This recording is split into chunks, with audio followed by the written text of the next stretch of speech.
तर जो तुम्हाला पुढे दिसत आहे तो इंडोनेशियन स्मार्ट नेपर ग्रास आहे आणि मक्का आणि ऊसाला क्रॉस येतो. तर सध्या मी बघू शकता की शेताच्या बांधावर लावला होतो. इकडं बांध आहे आणि इकडून आमचं पाणी जातं.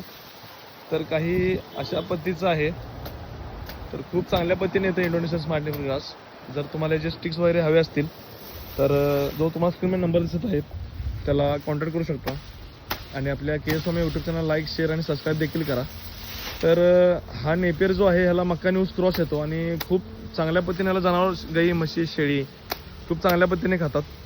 आणि काही अशा पद्धतीची जी कमीत कमी 3 ते 4 फूट उंची येते आणि फुटवे भरपूर असतात, त्यामुळे वैरण भरपूर निघते आणि म्हणजे खालून पूर्ण वरपर्यंत पूर्ण पालाच असतो, हिरवागार पाला.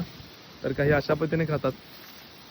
तर जर तुम्हाला जे स्टिक हवे असतील तर जो तुम्हाला नंबर दिसेल त्याला कॉन्टॅक्ट करा आणि मी तुम्हाला एस टी बस पार्सल किंवा ट्रॅव्हल्स, ट्रेन कसं सुविधा होईल तसं तुमच्यापर्यंत हे पाठवू शकतो. धन्यवाद.